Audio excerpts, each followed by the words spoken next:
story thar ngaihnawm mai basta ko chuak I remember em chu kan ngaithla ho le theita ngaihnawm le dona amota chang le veng tur in ngaila chuan like le comment te khamin lo pek sak le ramula video like atam hi chuan YouTube hian recommend thina chu wangin like kha poimo le ani ti khamin theng hil sak lo ramula in mel thathlom em kha chuan a thenga kamin share sak le turin kang inbox che oni I remember you by Basta Tlau Khawmna.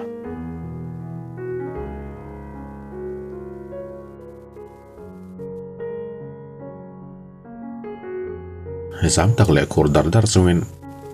injek lo photo office kong khar chu a secretary ka lo thei tir hil chon ka keka ka zam tak zetani injek lo fort industrial corporation company nei tu meu sa tak le thil ti thei ta kania a hlot na kong dal du pin so aka noya rabet mi thin enga mel nge ning le a chanchin bulama a chanchin tam tak om ma se a thlak eng ma mutur om ngai lo anan rong ang bokin a mel chevi mo di don le chu wang ania a mel an ti lan du ngai lo mitin main a mel hom dan khet sa kan an phi roi ni ber hian ka ria kanole pain Bristol University MBBS internship final ke exam line kan veng khuing pa ka tang London pana matura thana ko an exitana exam kan ila yani wangin kanute su zainin min lo hril tu lava an bor la tang ani nga nuwa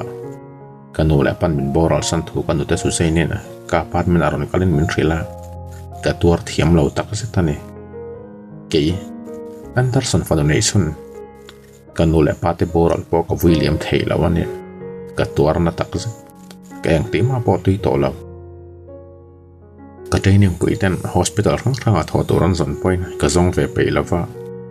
ka thian nu apartment ka lo pui esle pan min mak an pui khop mai ma se eng tima ka phur lo he khovela ka nei chun ten min liam sana ke hian dam chan ka nei to lo ani ka nu la pam bor la tang thlakan na mel ka donga hele kha ka morol son mak ka tingei mai kanule pain Lofot company tang million som ni sa tan ba mo nga tinge eng ma ke hian ka hriat velo aring thal sa tin lekha ka tom chuk en kola eng kim mai chu tak ve kan isi kanule pa signature po tak nge yani hale khadang pen le chuan Lofot industrial company office call tournament tina ne eng wang per nge Lofot company hian an office lama min kau chan ni ang kanule patin an rol thei hun kha tharuk chunga lom sia in chung lama tang opposite main lu tournament ti chon ka pen luta mi pa pakhati pon lam hoin tu barbula lo ding wanga asang thatle me alu pat mel vak lawa asama dum lapa ati phir dan tela chu a businessman ngoi ke hian nge kalo ngai to hi ka thoma kheta wanga niang thuro minen chung la pen ron tingala dokan ma thun na vir thailo in hunglam panin ka thuwa kamalin kara ka kut tain ka ke kor ha kara chon ka kut thlan dap chu ka ruzawa engmala soilawa wang chon ka thian kharina Mr. Lofot kan ba chu ka rul le me mangse lo lungai su ka ti tarimota engte min rul ngai tuma nang doctor naran ve mai na pola nei lo hian dollar million som ni hi tharuk chu min rul man dona mi min len mi lo na ron tik ma het tiang ang mi reng sual lu tuk hi tin nge nom theile mi rang ka na wa ka ma chan ve fo ma se ani yang ma min musit to hi kala tong ngai lo thian rem zatin Mr. Lofot khoya ma ga tlan bo lawang i poisa ba su ka ru le me mang se lungai su ka ti ve ma ka kalam hoya ron her chun a mel kalo en wata ka phu chiang ngai mai ni lo ani theilo he pa hi Jake Lofot mo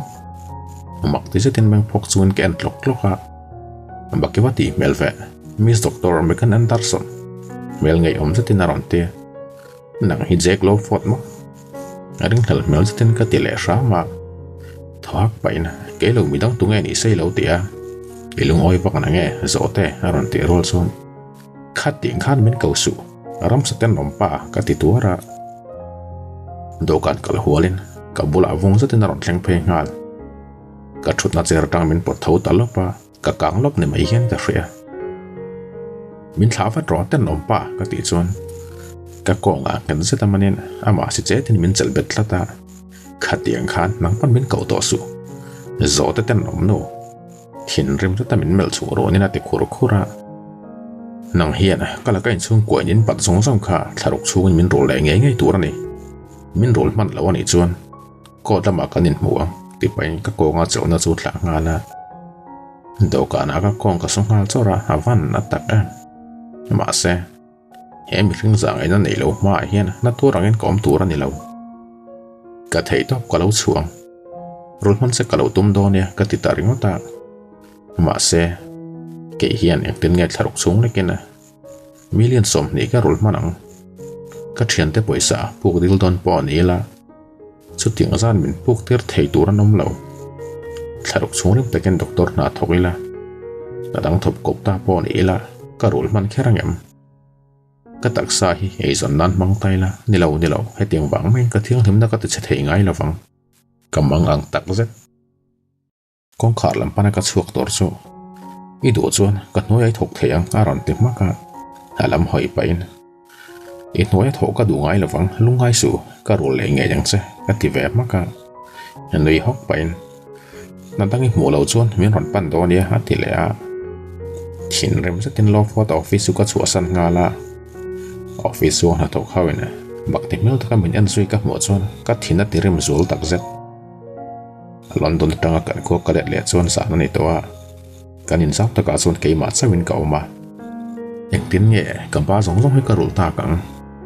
kanin hi million nga in ka khalanga bengla masum kan chung ko khol sa chu million so mane ek tin nge million nga dang tharuk chuin ka thok chok manangem London ko chu hospital number chu ka phara doctor naro kom lem lo ka zot de ta mun som pa chuang ka beto tu manan ma mo thu min khir lo a om vereng ke yang doctor zir zawan tamme malom ka du dan chuan MBBS ka zoa doctor of medicine zir som lai ka tuma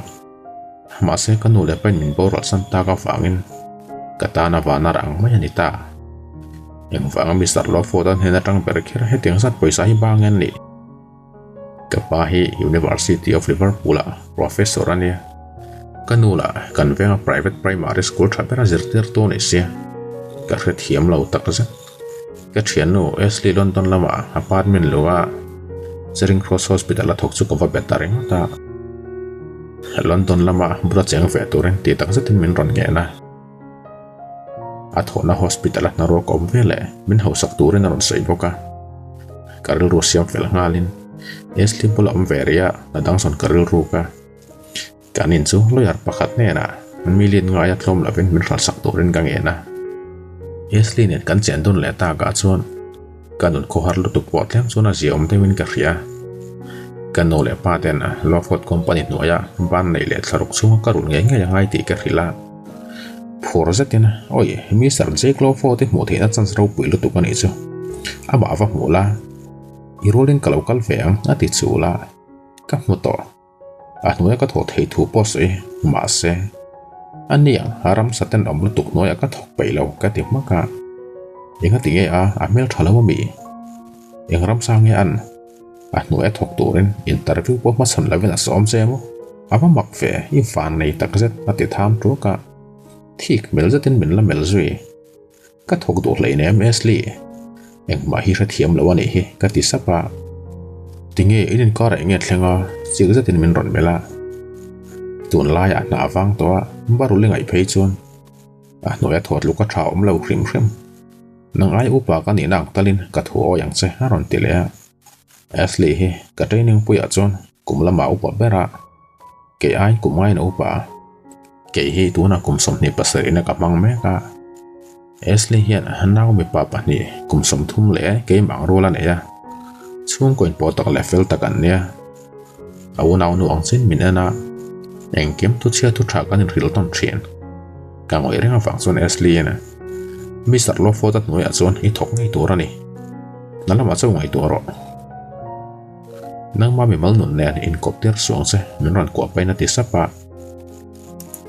kar khat nuwa jeklo photo noya na dil tura ka kal le meu chuan ka tlom ngoi ngoi in ka ria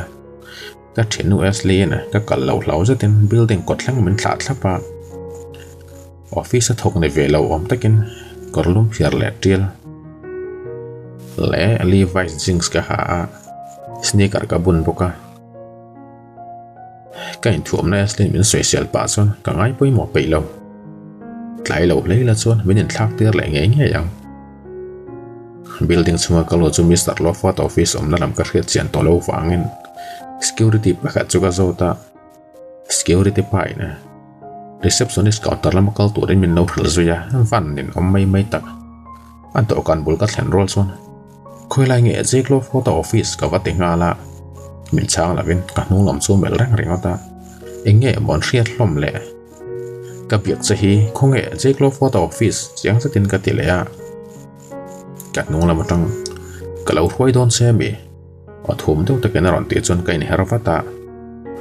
kanin morwalin nang mo zote bakti mel deuh takin a ron ti ten ompa khatin bin kau ka hmuai ron hup ngal wata angala pet sak ka tum chuan a tol hnung tora ka hmuai la hup renga wangle ka ke kala ka nalama ka balance ka hlawa jeklo photo ko thaklai ka pot waka chhuata kan thal don thuaya kan bula na thok dang hau chun ron pung khom ngala ana how to parang tan la boi pui zui security pakhatin min kai tho paina ifa makreu ve tu ngai nia ka beng bula ron te chal tu malam ko hoi chia chu ka bana khut ta chak zatin min ron chela nin min nuk dor dor ani ber mai lip chunga kan lo chia chu number a met ngala min thla ve rama ka ban ka toy ngal vat vata jeklo photo lam ka hoi chon thin rem mel to kena tai or lai chu lo phel thol nok nokwa enge ron ti tum aron tinga ta bangkil lam hoin kan ner noka avan tul lo tak nen at na dil turin ka kala office chung thlan main hetiang te no hi ka thlan tir le se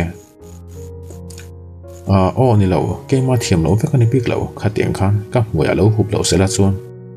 ana thok te ma khan kan plumi ala fang na chung chang soi kha in la rung takin ka ti sapa yang chung chang bo min ron mal chup paina te heta na ka tho ve thei tur thu mai min ril kha ama mil chho pa chun ka soya aron nei ri haka live kong kharin hong chona chuaka a pen lok e ma wang chun tlan deu chun ka zui lok loka an roi du lo che ani mo ami dang an du lo che chuan ke pan ka roi ngam la wang che a ti raya office pona secretary noi na min mo chon phong satin min lo mel du na kong khara ka lo tur chimin lo au vatin miss megana khongai naron ti rol chon ka hoile ta min va rei zok ve secretary la male tura ka pen che ati chon ka bana ron pon torin ron lut vat ro ati ro ka he pa hi enge bo riata mi ti puta khate me mai le kala tu trep zui min lo man bet rama ngen zatin min ko bet lan boka ama ena ka hoi chuak che chu ka in chhir ngai mai mana mit meng ril rui tur har zata min en ang khan min ron mel sukrona min zil ani mai hian ka ria ka che som thei lawa ka tong chuak thei hek lo ka long phuri la zula ring em zui ka dang rau hula fang chon ka chil kalem khola min ko na kut le lam chu ti sonin ka tu khuma chela min koi dak ngala ka lo mai mit ching ngala ka moya du tho zatin ron fo pa alele mui zoi mo ti chein ka mui chu ti luina tel mi la vena nor kawa ka chunga ale ron ho lu me chon kain sum rang thei bik lawa a ngonga koin du tho zatin ka lo chang let ve a arum hok pai ka ki kormo a kut pani jam nu ta om zane chatin a rom ngala min pom ka nga a kong a ka pop pani ka kherbet ngala do kan chunga chona ka moya do tho chata fo pain min ta ka korlum na bra chu hlim chho pain ka no te fo phal bor bora min kal san lau chatina kong a ka kherbeta a ka mi sakla ya phelai chu ka lo puya do kan sira bom phei ngala ka ki kor hak lai chana kamal chu zut kol ro ya dom te ta ka om le nong sang lo chu rin ka singa ka beng bula ka zo te tu ta ron ti chon ka meng ko ka muai min ron fo le tum chu ka lo thesana kom dan chu kha thiam patina ding ni la rang zetin do kana tang ka chuk nga la kain siam thamol mo la ka mi so papanina nga la ke kor kap pong da la tang chon apa ngai big lo ti ka ngal a thut na chera ba thut na ke nain dom kun nga la ngoi rengin kan thu pang panga kan we tho chui tu tak tak mo kam daron mel pang na ron te đuổi em po ka thục thầy giảm rất tin cái tê em po thục thầy mò mặc tỷ lệ rừng hel nó rất tin là tê ô cái thế tôi quất xuống cái tê ngà là lệ khắp hết yang hình ròn bẹc vậy hay hít thầy em mà tê ngà là cái là em phát ta cái chhiar chứ mặc tới rất tin là mặc em phát ta em tê phim thôi thôi nó chỉ này miệt làวันนี้ya ta mày ngắt tiếng hết tiếng ai tê cái tê ngà là cái yang cũng sống lên mi tan phim thua này rừng mày lệ khai trực tại khai pom thấy đón lâu này cho mình chùa sân hal rồi hòn thì không ha cả oi lâu tắc rất lệ gặp hay yang số cả biển luôn lệ mà nè cũng đi xuống mình hoa la in khát tất chén tuần đó cả thế này chuan cả xuống của ba giống mình ngay tâm vô quảng mà xe cả nền hoa xuống in như quả đắng cả ai xuống in cả đêm bơi túa ra nền lòng cả chiêng vắng vắng do ko na le kha da pain khong ai in ngai to na hun min fero ka ma mo tak zet ka ti chuai ra ya ole ma se thu na chang po ni se nak tu ka min shet tir ngai ka tu ka te ka thut na tang chon ka thau chuak nga la kong khar lam panin bong chang in ka phe ka bula ron degin ka kong aron chela ka lo thang che ha te nga la eng tin ma ka nil boi pe lo arung matang kan chuak chu ka kong ala chel ra bang chuan là thuộc khâu tên bọc thì rất tin mình lâu mẹ la in nuôi con thèn phải bỏ chuan security hậu tên lại còn tật lắm mà luôn tên post mình lâu em ngà la po na motor bul con thèn bỏ chuan yang mà soi là vin motor sit con khát mình hot saka chuan cả thulu ta cả bula ron thulu về bay cả đồng na lai mình so ta rồi sắp in cả thian nu nè apartment kan lua cột lẹt mình cả soi roll chuan driver chuột lan chuộc ngà laกับมาลำเมลรังส่วนเก่งในตัวบางว่างเหตุอย่างลำแรงฮิตลังติกระเรื่องพักเรามินทรองตักจัดแค่กดเจกโลโฟตันรอนฟอนินมังอังวิวโลเตกับบัวหลอมปอดซีว่าหุบรอมแฝงเซลตั้งตัวรังไว้เชื่อมติเมลจะไตออกมามินสยา sorry มินสยาหนุนร้องตักสุกันในพิกลาวสินซอยเซปารอนตินมาตอร์สิตาตะคุมมาที่นั่นไม่มิดเสียงลาละงาติเง่เหตุอย่างแค่รำมินติcái chuan cùng những chung sâu tăng tụt ở cái ngay cái tiếng mắc à dây cái biểu về hè mấy chia mấy cái ăn đắt số này hiện cái rồi lại ngày tổ nào tìm bối tắc rất là nè cùng hạt tốt lai số này toàn cảnh hospital Charing Cross tan Narrated này phải Chelsea Hotel Pakata Party cậu nào nô doctor Nancy Lawford tin am bot saya chú ta kal về tuột chuan nghen tak te mình ngana phangin hur lo rất tin kakala party bo ro khamam rất là vang chuan pon hotel hung lam swimming pool bula whisky domin ka ding wang phanga chachin bomi tele reporter sawen min tim boi lo nan ka chung tele ka thian tha ten mi singa jacket ti liren min kau thian ka sum do na wanga ka mi mal zalan na hi ti boi ka du ngai lo ka hme thok than khat te po hi chanchin bomi tele reporter saben tham na pein ka thala kan del fo ti ka ria ma sen lo tling ngai lo kan building a camera em ma ken lo karem tilawa security ka da hawin uluk takin ka building a lut chok turan check zia thin bok ka thupe ka nge in business sila in ram na kan ai pui tu te point ka thlak min dil pon ka phal lo bor sel ka una no nen senior po missing a son una wangen kan nom ngai lo ke ma chaw ka tin lai chuan kom na lam bana me che pakhat sam dum la pian nal zat coffee rong kor fol ban bol ha hi roi ti rel zat hena ron kal pheya ala tong nuan mo zuya kom na swimming pool bel rom than chuan ka ding chata pool chu kok pa in nang hi ka hol tuk che eng wanga ko na pa min lak sak ngai ni a tingal ton to na mak ti zatin kalawen sar sara chota nai po ka nai ve ngai lo bang che a ti chuan abula ka to min ka pen chuaka min ron mo chona phode uzuka meng phar ngalin pul sir loka ding wange kal sona tum chona bulok lopa bana phar hluaya pul chunga chona tla bora har phim ka to nge yang mi chini khwa lo lo tuk mai ron au te chula aku taron vai lok lop boka mit tan pui ro khong in ron ti chon ka kot hak lai ti patin pul chunga chon ka zong lu ta abul ta thlen chon kan zatin min lo ko in bop pani chon min lo kher bet nga la ka kot pakhatin min ko na kot chu phel ka tuma chutia phel ka tum ti hret rol chon ka o ma mai phu min ka dara kotin min ron hama ai natin min la ko sau sawa mai mit chen tla ta fang chon ka thin rim ji khela wa ni nge yang kaum dan te hrep chu le ka du lo hle mai min thlawan ro zo te ten nom nu ka ti ro ka hetia min ko min kher reng don chon ka chung ri la tang sa takin ka dang lam don ti ka rengal ai ka thla don lo se min chua pui vat ro or dar darin la ching reng chu min ron te min thla ro ka ti le ro ka du lo min khoi chuak ro a ti le a se theila vin min siam lo meng tin nge ka chua pui theyang che te paina mala ka zuk khoya hetiang reng renga me chemal khoi no mi kala rengai lo kor fola ha ka fangen amal chu ka zut sak khau hawa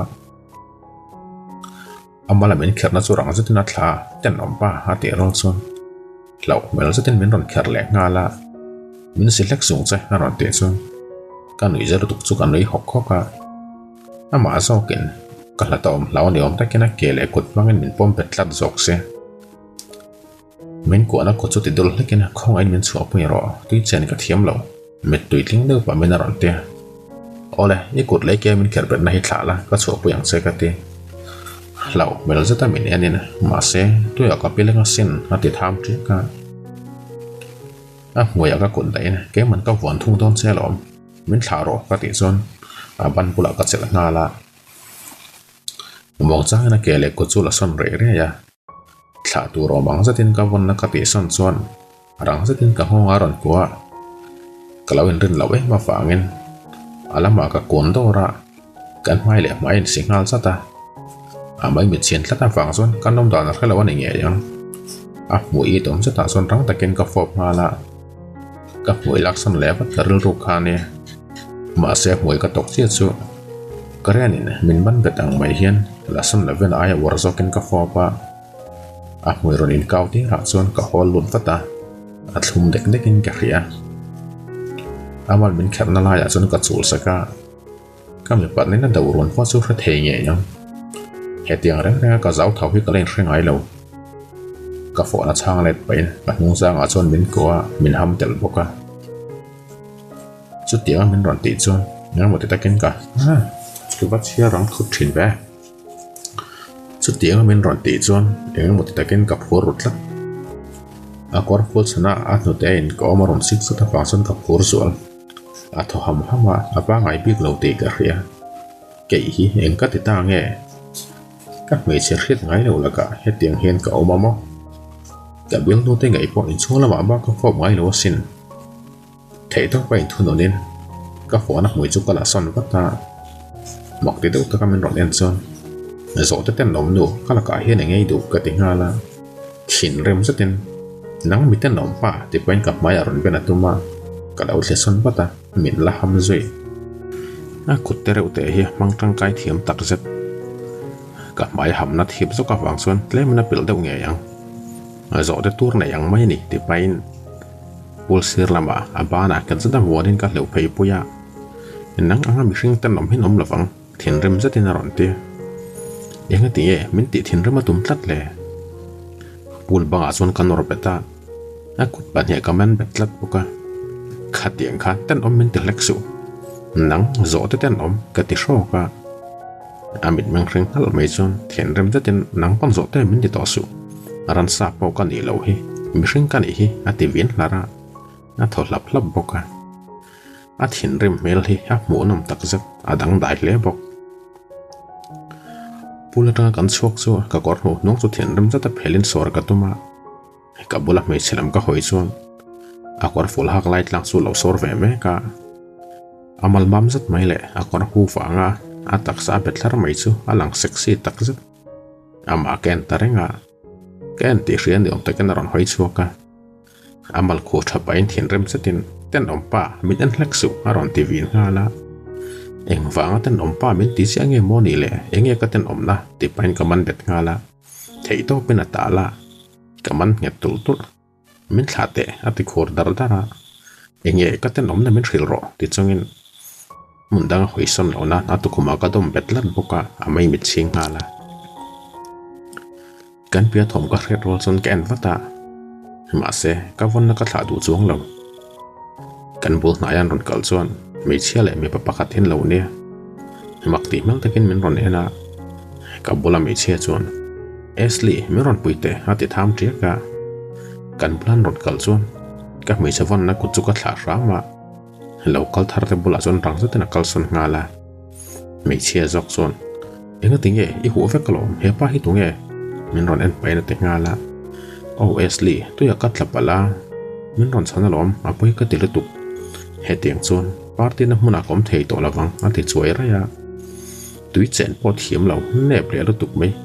midang ati boina sa to viawang zo te lak lo takani ka lo te a thian nu esli ti chuan arum ra ta min ron melin mai gani hian tui chen a thiama chuan lo boi duk su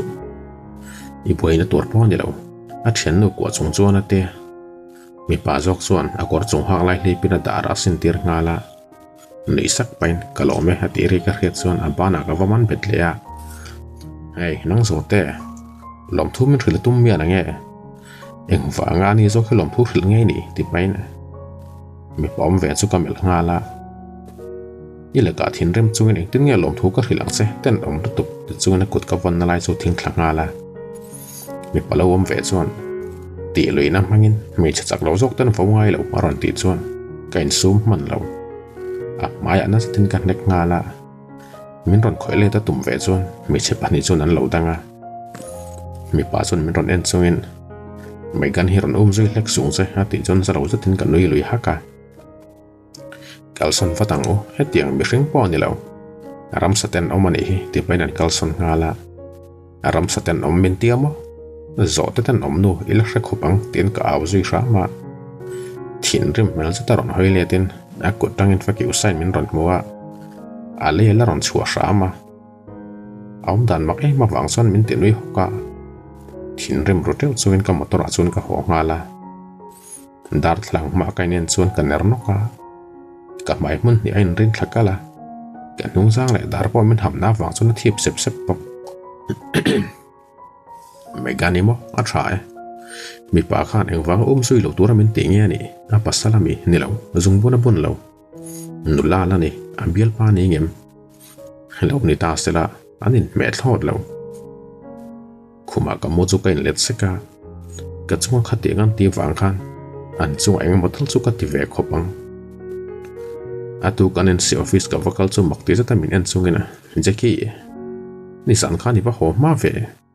enga tinge mai kha min ngai tu mel zatin na ron te